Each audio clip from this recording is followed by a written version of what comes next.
Good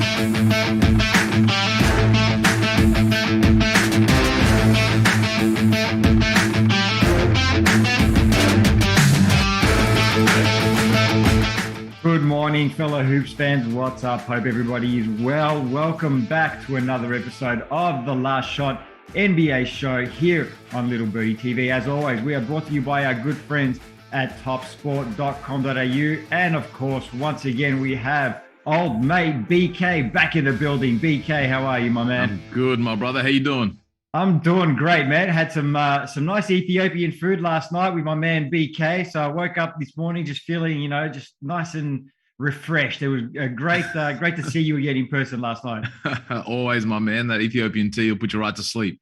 Yeah, it did, actually. I went straight to bed last night. I was super relaxed, man. So it was fantastic. Let's get stuck into it, BK. We've got a lot to talk about, as always, in the NBA world. The news never stops.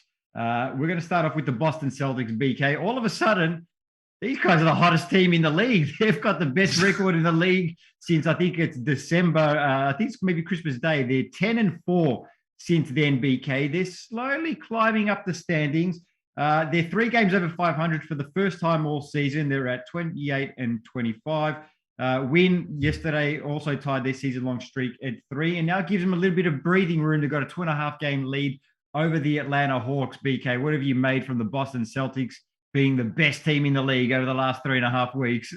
Yeah, I did not see this coming from them. I was ready to write them off for the season on Christmas Day, but I think only the Suns have been better than them since Christmas, and they're playing defense as well, which has been the big change for them. But I think the biggest thing that stands out for me was Marcus Smart's comments. I mean, earlier in the season, he was saying that Jaylen Brown and Jason Tatum weren't necessarily passing the ball as much, considering how much of the defensive attention was focused on them. But now they're moving the ball. Smart seemed pretty happy with things yesterday, so that's a good barometer for the team if Marcus Smart's happy with things.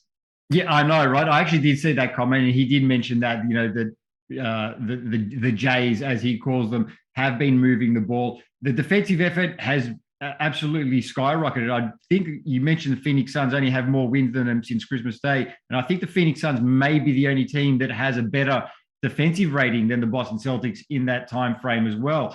I wasn't so sure that Ime Udoka was going to be able to sort of pull them out of that little rut that they were in, but he's done pretty well, hasn't he? Yeah, and I mean, credit to him, but also just the fact that they've had their starting lineup back. They've been in and out the whole season. They haven't really been able to get any consistency, but this is now the longest stretch I think that they've had their starting group available, and it shows when you have your best players. It makes things a lot easier. Well, they ran a short rotation yesterday. It was only an 8-man or 7-8-man rotation, and it was really the bench guys that stepped up yesterday. Josh Richardson, 23 points off the bench. They're getting some nice contributions from guys like that. Can they be a sneaky threat in the playoffs, BK? Like if they get into that sort of 8th seed, could they maybe? No, I don't think they can cause an upset with a top seed, though. Do you think? I wouldn't think so. I think they have a good chance to climb into the guaranteed playoff spots outside of the play-in situation. I think the Hornets are there with them as well. But if they can keep this rolling, through to the All-Star break and put themselves in a strong position for the second half of the season, as we've said before, the logjam in the East is real. It's only a few games separating the top from pretty much all the way down through to the play-in seed. So you string a few wins together, you can climb up pretty quickly. Yeah, you never know what could happen. And as we're seeing with the Brooklyn Nets right now, who seem to be in free fall, you can string a few wins together and climb up the rankings. You lose a few and you're going to slide right back down. So we'll wait and see what happens with the Boston Celtics, BK. Moving on, I want to touch on old mate Dante Exum. We're going to move outside the NBA for some Aussie news here, but we're going to talk about Dante Exum. Had a nice little game for Barcelona the other day against Bayern Munich. Finished the game with 9 points and 5 rebounds in 17 minutes. He's impressed Barcelona. Now, Barcelona head coach Sarunas Jasikevičius had a nice little quote about Dante, and he said, quote, due to many circumstances, he hasn't had continuity, although for reasons that haven't had to do with him. We are delighted with him. This last game was an important step, and I hope it gives him a lot of confidence. Now, BK, He's only there on a short term. His contract expires February 28 with Barcelona. Dante has said, look, I want to get back to the NBA, and this was my steps to getting back to the NBA. He's played pretty decently. Obviously, the EuroLeague game is very different to the NBA game. Is there a strong chance we might see Dante back in the NBA? And which teams could we maybe see him land at?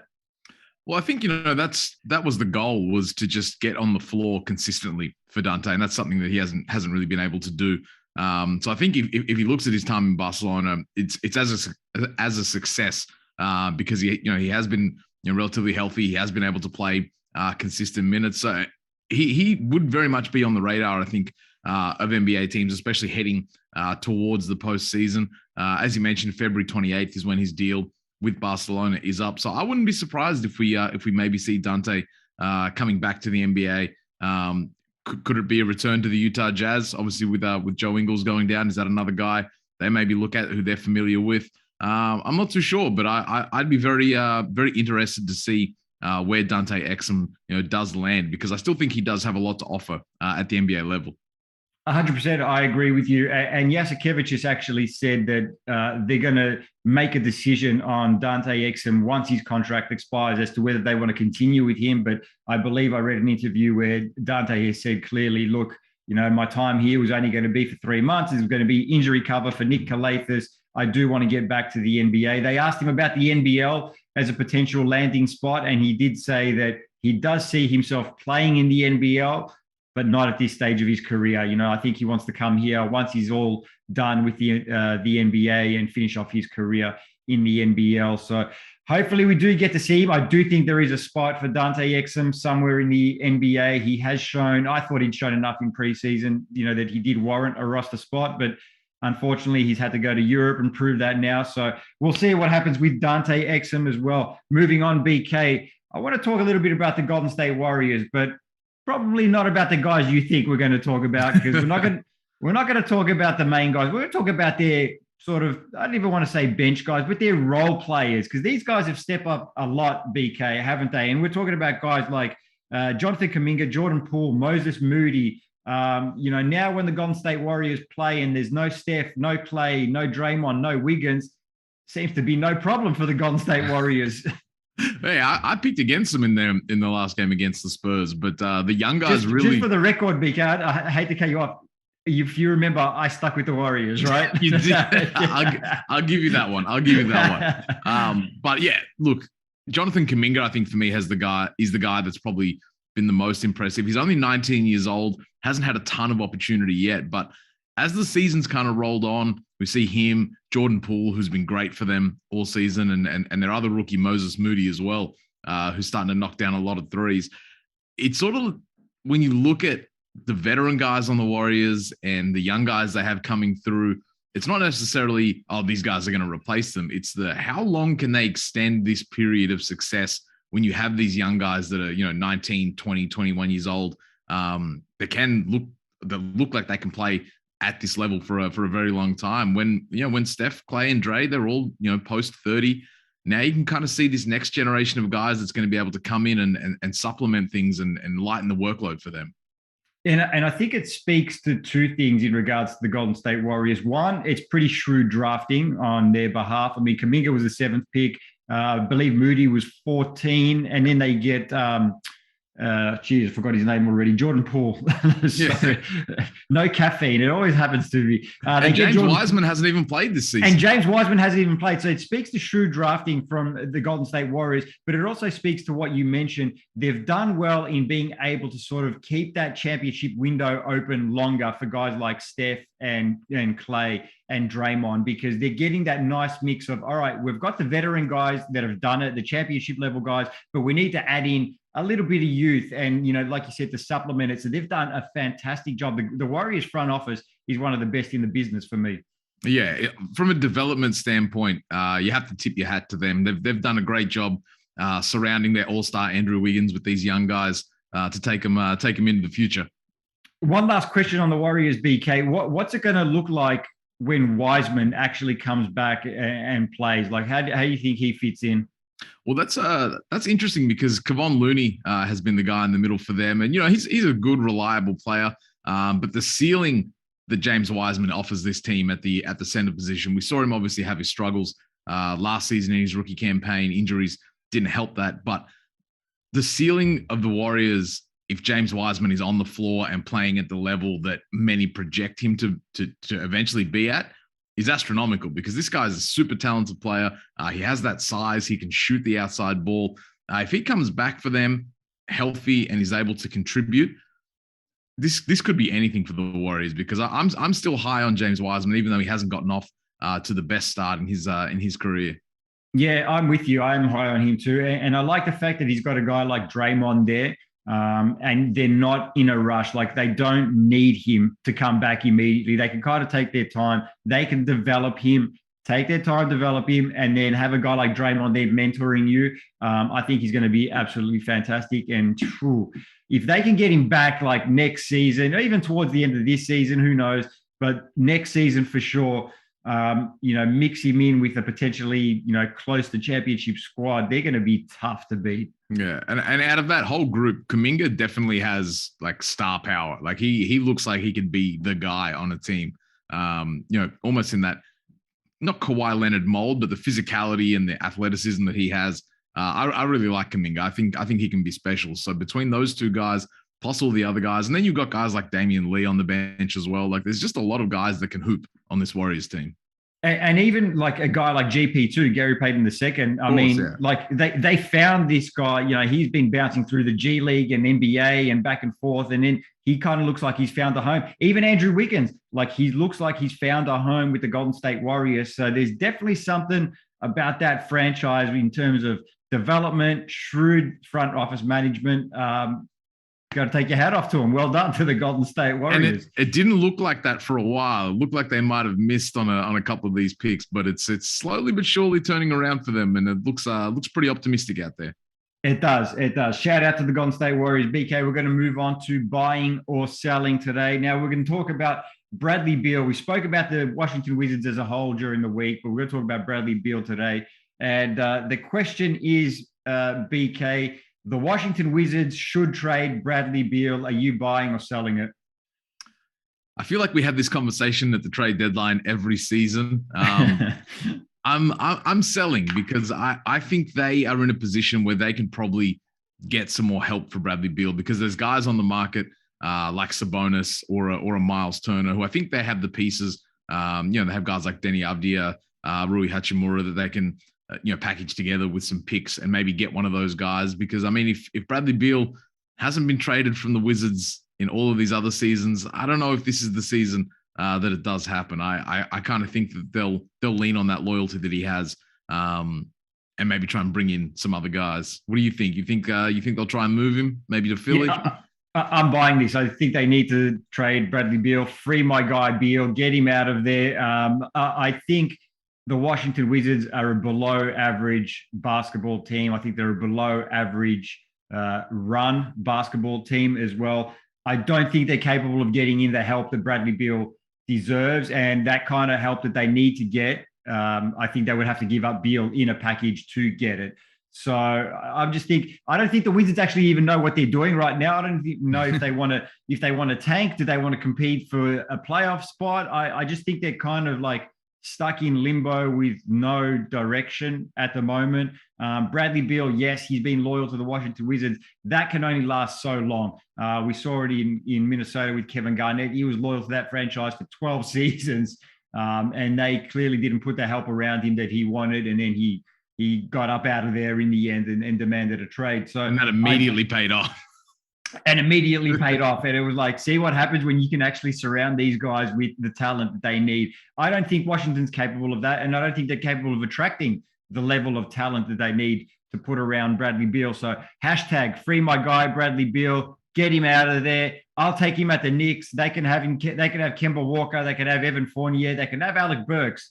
They can have half of our roster. Actually, we'll give up 7 players to get Bradley Beal. I don't care. Get him out of there. Well, Philly doesn't want to part ways with Maxey or Tybal in a potential Ben Simmons trade for Bradley Beal. Would you do that if you're Daryl Morey? No, I wouldn't. One of these young guys. No, I wouldn't. If that was a deal from Philadelphia, I'd be just like straight swap Simmons for Beal. That's it. Yeah, I agree. And the thing for Beal as well, he's eligible for a big contract with the Wizards. So if he wants to get traded, now's the time to do it so he can hang on to his bird rights and still get the bag. So that kind of does lean in favor of him actually getting a trade at the deadline. But I'd like to see Beal just playing in a winning situation. I think that's the big one. He's too good a talent. He hasn't been as good this season, but I think there's just been a lot of growing pains with throwing all these new guys together. But I want to see Bradley Beal in the playoffs consistently competing for a championship. Yeah, facts. And that's not going to happen in Washington. So get him out of there. Like I said, we're starting the campaign now. Hashtag free my guy, Bradley Beal. All right, BK, we're going to take a look at some games before we get out of here today. We've got 6 games on the schedule. We're going to take a look at 4 of them here. We've got the Phoenix Suns, Atlanta Hawks. Phoenix Suns, the winning streak continues. $1.53 favorites here. Atlanta Hawks, $2.56. The line is at 4. Total is at 226.5. That one's live on ESPN. Again, like I said, Phoenix 11 in a row. Atlanta 2.5 games back of Boston in 9th and just half a game in front of Washington. I believe Trae Young will be a game time decision, as is DeAndre Hunter. Jay Crowder, DeAndre Ayton, both probable for this game. BK, who do you like? Oh, come on. We can't bet against the Suns. They're too hot right now. Yeah, no, I think the Suns make it 12 in a row, and it's going to be easy for them today. Moving on to the next game, we have Chicago Bulls, Toronto Raptors. Raptors $1.48 favorites. Chicago Bulls 270. Lines at -4.5, and the over/under there is at 222. Live on NBA League Pass. Bulls have won 2 in a row, and they're back on top of the Eastern Conference, thriving despite some key absences for the Chicago Bulls. The Raptors have won 3 in a row as well, coming off a nice win against Miami that you picked actually on Wednesday. So are you going Toronto again today, BK?